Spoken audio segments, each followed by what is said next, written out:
ตอนนี้คอยกลับมาพอแบกกือแล้วแบกกือทักทายท่านผู้ชมแน่ เฮ้ยท่านผู้ชม นั่นไง นั่นไง อะไรวะ พูดอะไรพูดกับประโยคให้มันเป็นประโยคพูดอากอยสิ อากา บอแมนว่าวอากอยต้องว่าวแบบบอแมนอีกคือว่าวแบบอากอย อากา อีกคือมื้อนี้เฮาสิไปถ่ายยังมื้อเนี่ย น้ำวิวร้ายน้ำดก อ๋อถ่ายแบกือไม่ต้องพูด ผมก็รู้แล้วว่าคุณต้องถ่ายแบกือมื้อนี้ ตอนนี้ก็ยังติดลิขสิทธิ์อยู่นะครับ เห็นคลิปแต่ไม่ได้เงินเฮ้ยอันนี้ก็งูที่ไม่มีหัวนะ แบกือสงสัยเอาไปเห็ดลาบหรือว่าก้อยกินแล้วหัวงูบ่มีเลย นี่คืองูดังแหมันบ่มีพิษสงอะไรหรอกเฮาสิเว้าไทยเพื่อนยังวะเฮาบ่ได้เว้าไทยเฮาเว้าลาวคือกัน ไป หลังจากนี้ หลังจากนั้น แฮ่เฮาก็สิไปเล่นน้ำแน่เอาไหมหลังจากนี้ หลังจากนั้น แฮ่โอ้เล่นคนเดียวซะไปเฮาสิไปถ่ายคลิปแบกลือผมก็กำลังจะไปนะ ไอ้คนป่า2 คนนะ ผมอยู่นี่ ผมอยู่ทางหลังคุณนี่คุณจะ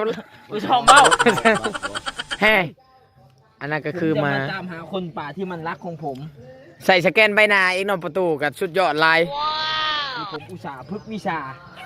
เพื่อจะไปสู้กับมัน เป็นฝึกวิชาอยู่ใช่ว่าเป็นฝึกวิชาอยู่ ตามหามันอีกเทื่อนึง ผู้เฉลาในจักใดวิชายังไงมา นี่คือสถานที่เก่านะ โอ้บอกมัว ใช่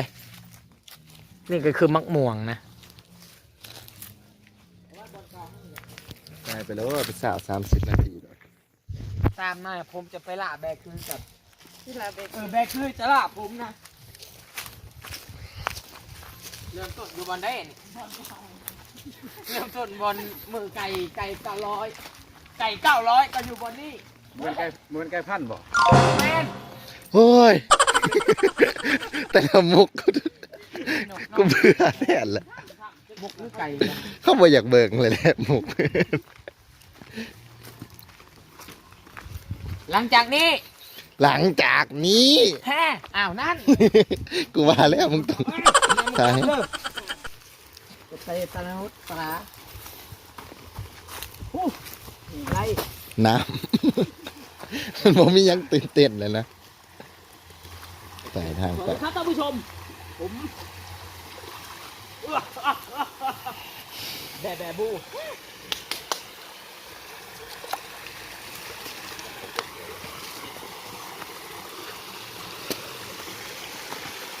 อ้าว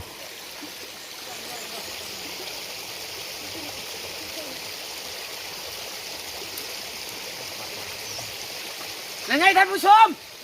แบกคือ เดี๋ยวผมหา ตามมาเลย ถ้ามีเป๊ปซี่ให้ผมกินก็ยังดี เอามา เอาเป๊ปซี่มา มึงเสยเลยมันเบิดอ่ะเนาะ แบกคือก่อนเลย คลิปมันสิบ่ดิมันสิลงก่อนมึงสามารถที่ถามเมื่อกี้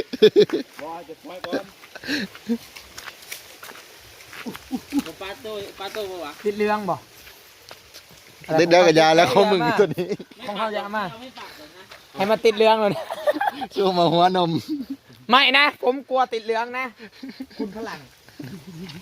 เอ้าผมยังกันตึงสินี่แหละอ้าวโอ้เมสิงโต มันคือบูเบิร์ตจากเถื่อน สิงโตอะไรน่ารักขนาดนี้ มันคือบูเบิร์ตจากเถื่อนอ่ะ แฮมันนำของนำเขา น้ำห้องน้ำ นำห้องย่ำเลยยังก็บ่เบิดหรอก ผู้ชายเอาช่วยนา ฮะแม่นบ่ แมน มันไหลมาพุ่นแล้วแต่รักจอรักเย็น นำลังรุดแล้วก็ นำเขาใส่ในครัวเฮือนมันก็ไหลมาทางนี้เบิด อันนี้อะไร เออ การต้องมันมาจากอันนี้ บ่กันต้องแล้วมันก็มาจังซี่แหละ คุณแบกคือคุณนี่ก็พาผมมาถ่าย ที่ ที่ ท่า นี่ นผู้ชมผมแบกคือ คุณมาถ่ายที่นี่ทำไม ที่อื่นมันไม่มีกันเหรอ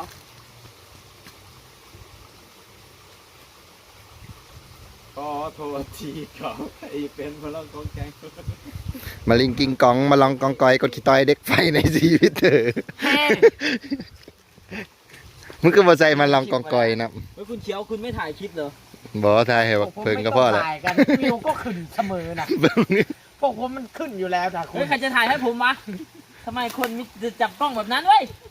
อะไรวะ หลังจากนี้ เอาก็จะถือให้บักเพิงนี่ มาเขาสิ จับกล้องให้หน่อยคุณผู้หญิง จ้าง5,000เลย อากายให้ฮอด10,000พุ่นแล้ว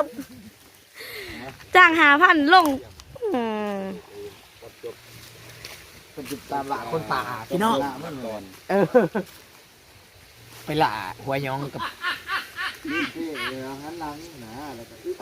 คนเดียวพักเพิ่มมาเลยพี่ว่าต้องสนใจกองนี้นี่เขาเป็นผู้ชมผมแบบบุ๊ก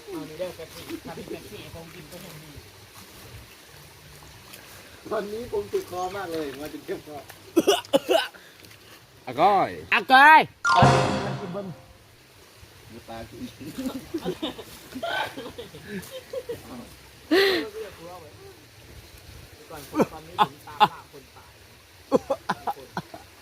เอาโชว์เอาโชว์ มึงหัวไปเลย3กูก็บ่ทันทายต้องมาอะไรประมาณ3 ปีกูจะอยู่ทายเห็นมึง3 2แอคชั่น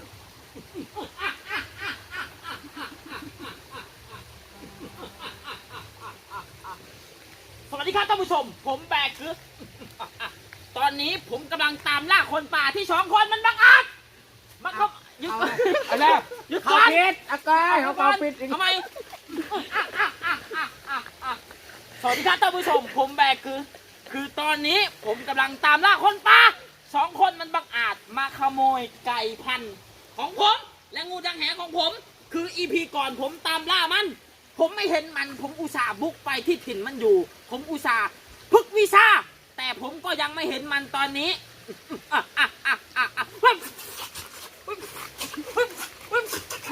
น้องได้ไหม ไก่ก้อนเราอยู่ไหน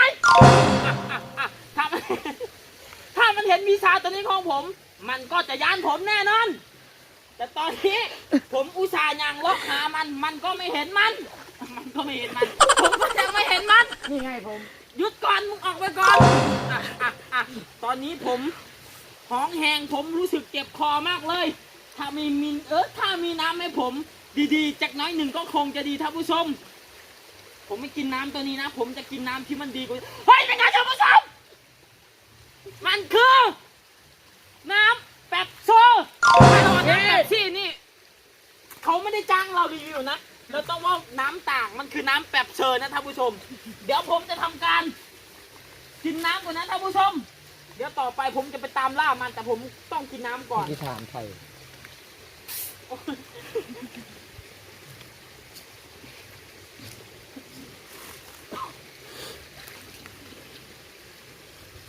ตอนนี้ผมว่าผมต้องช่องหาอาวุธก่อน เพื่อไปสู้กับคนป่า มันมี2 คนผมมีคนเดียวเฮ้ยยังไงท่านผู้ชมผมเห็นอาวุธแล้วไม่รู้ว่าใครเอามาห้อยอยู่นี่นะ มันคืออาวุธที่ผมเกือบตายย้อนมันเถื่อหนึ่ง EP ก่อน มันคือน้ำมักจับ ผมจะเอาไปวางไว้ ให้มันเหยียบ ให้มันเป็นเตตะหนุดตายเดี๋ยวผมจะไปหาวาง ผมจะไปหาที่วางก่อนนะท่านผู้ชมเฮ้ยไม่ต้องเอาเข้ามาใกล้กูขนาดนั้นโอ้พี่ก่อนกูไม่รู้ว่า คนป่าในที่สุด ผมก็มาถึงแล้วนะคุณแบกคือทำไมวะผมต้องพูดไทยด้วย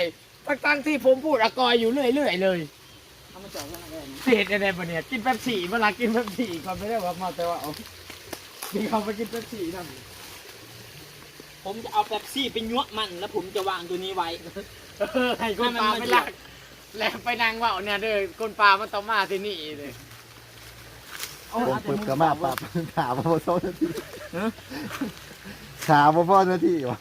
ผมกับหลักปึ๊บมาปรับมือคนมันเห็นคงกินไม่ได้ ออกมาอะไรก็เป็นเป็ดเป็ดอนุจบคลิปยังคนหัวย้องเอาต่อไปเอาบางคนย้องเขามาบันนี้จากการคนหนึ่งเลยเชียวคนหนึ่ง เดี๋ยวผมจะทำการวางแผน เอาแบบเซอร์ไว้ หลังจากนั้น หลังจากนี้ แฮ่ เมื่อย ก็ เล ยั ย งทาเขา เมื่อยกับ เบิ่งหน้า คลิป เนี่ย ไปเลยนี่ เนี่ยพึ่งนาเบิ้งเอาหัวบ่ได้หัวมันเป็น เอาคนป่าจอดเท่านั้นก็ได้แบบเท่านั้นก่อน ดีเนาะ เอาคนป่าจอดเท่านั้นก่อน สุดคนป่าสุดลาย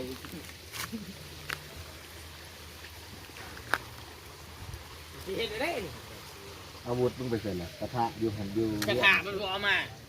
เดี๋ยวครับ กระยาอะไรครับก็ เขาตี แต่ค่ากล่องใหม่กูไปจอดเล่นนะ เริ่มไม่เด็กแล้วไม่ปืน ถูกอะไรเราไปคืน มันได้ตายน้ำมันจับคนแล้วจะหน่อยต่อไปกับบักโวย้องเอามา ต่อกันมึง สั่งหาก็มาเหยียบบ่ถือจนเห็นเนี่ยเอาไปเนี่ย ถ่ายต้นเหยียบนะเหยียบบ่ถือวิทย์ไปแน่หนึ่งเลยกำลังกูกับรุ่นอย่างนั้นแบบช่างปวดตายเหยียบไม่ถือเว้ย ต้องเป็นเจตนุษ ประมาณนั้นมันเหยียบบ่ถือกัน กำลังเช็ดไปดินะอ้าวน้ำมาจับใครมาปะไว้ตรงที่ บอกเอาเหยียบบ่ถือได้เลยกูสิออกมาอันนั้นค่อยๆเจาะมาค่อยยับมันเหยียบถือ จะจอดทางหลังตูดไปตูดมากตีนมันกับเองเองมากตลกขาดนี่ เหยียบเทิดเลย มึงไปเจาะมาจะมึงก่อน บอลเก่าเลยก่อน ผู้ยอมมาได้ดังไหน กูก็อยู่แถวนี้แหล้วก็ยังอยู่แถวนี้อยู่เอาคนป่ามาเจาะเบิ่งกูนะคนป่ามาเจาะเบิ่งกู อากาศ กูนะมึงจอดแถวป่าแล้วจอดจะหนาวมากประมาณแถวนี้ผมได้ยินเสียงอะไรแปลกๆท่านผู้ชม อากาศ ลองน้ำเด้อ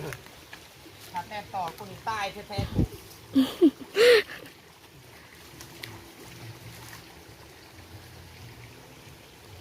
เดี๋ยวพุ่งไปใส่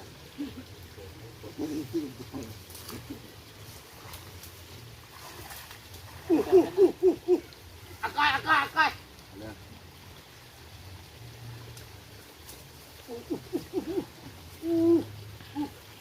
สามสองแอคชั่น อากา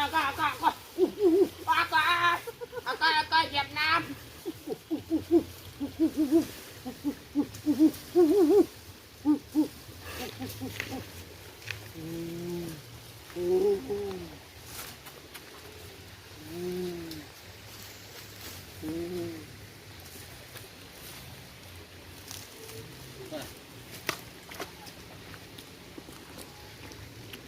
ผมคาดว่านี่น่าจะเป็นกลุ่มของมันนะเดี๋ยวผมจะทำกับดักให้มันก่อน ผมรู้สึกว่าผมได้ยินเสียงมันแล้ว สาม จะใส่กันทั้งวังเดี๋ยว มองเปิดคลิปมามองนี่ อากาศ ถ่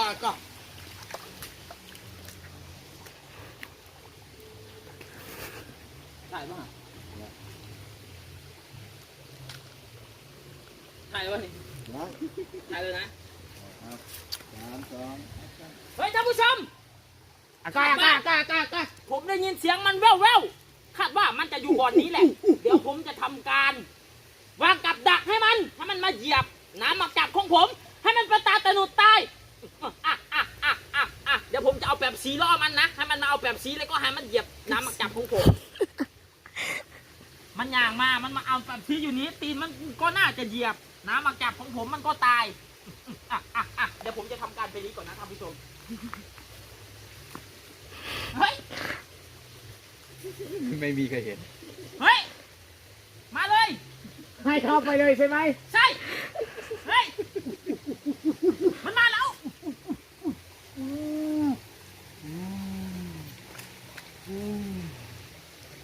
เฮ้ย เฮ้ย มันเหยียบไม่ถึงนี่นะ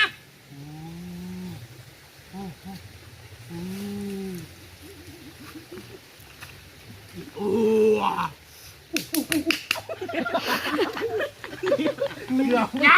ยังบ่ได้เหยียบ มันเหยียบ เราเป็นที่ต้นมือน่ะ เกือบถึงนะเมื่อกี้นี้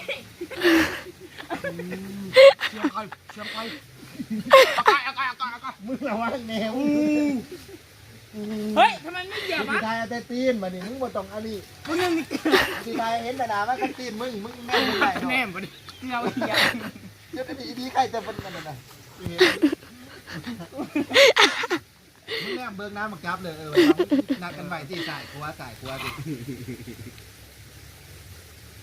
ถ่ายวะ นะกูสีไทยเป็นที่มึงก็ห้องอู้ยังนี่เนาะสามสองหนึ่งแอคชั่น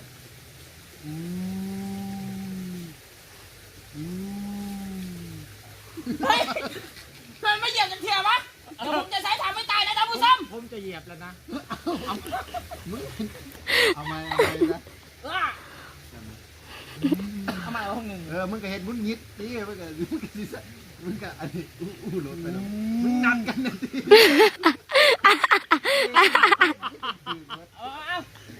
เอาไปทางนี้ก่อนอ่ะ บิ๊กมันจังหวะเดียวเลยมึงกันเหรอมึงกันไม่จะเห็นอะไรกัน3 2 แอคชั่น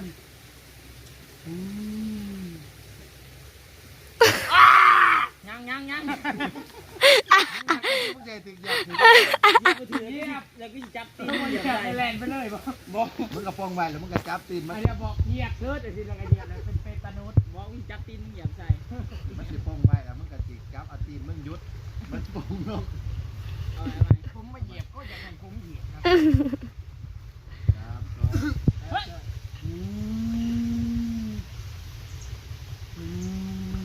เฮ้ยทำไมไม่เหยียบจังเถื่อวะ เฮ้ย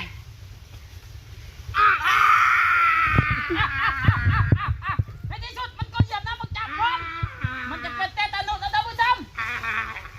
ข้าบอกแล้วอย่ามาขาดนะขโมยของผมเฮ้ยผมเฮ้ยเฮ้ย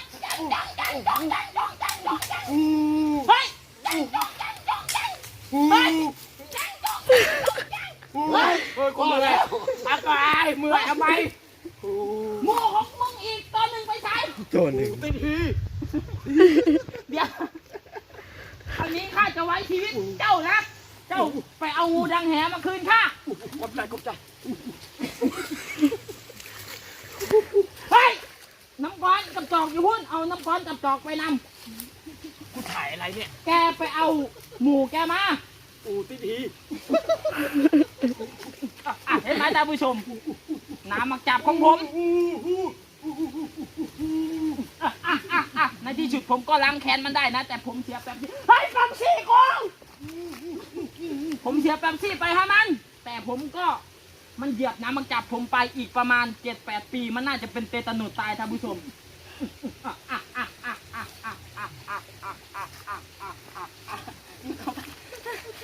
คือถ่ายมันก็อะไรล่ะนี่คือเขา เอ้ามันเบอร์มันใจกันทีเดี๋ยววะ บ่หอดดิจิ หอดมา10 นาที ถึงกระทายหน้าอื่นต่ออีกต่อจากนี้ไปตามเหล่าเขายังงงที่ว่าไปนั่งเอาตัวทีขึ้น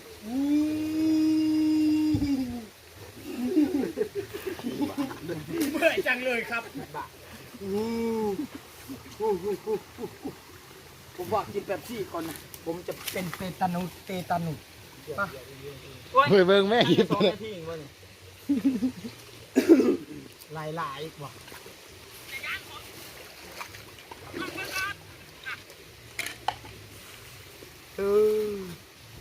มานี่ผมจะพูดเอง เอาให้เธอเว้าซะ ถ่ายเอาแต่ช็อตจักนาทีเลย 16 15 16 16 นาทีป้าถ่ายรัวเลย จะไปตัดเอา ไม่ยังหรอคลิปบอกมันเป็นแต่จ่าจานชิป ซ้ำสิเบิงตะกายผมเกิดเหยียบน้ำมักจับนะเกิดเป็นเตตานุสอะไรเนี่ยแหละ น้ำมักจับก็มีแต่ขี้เหมียง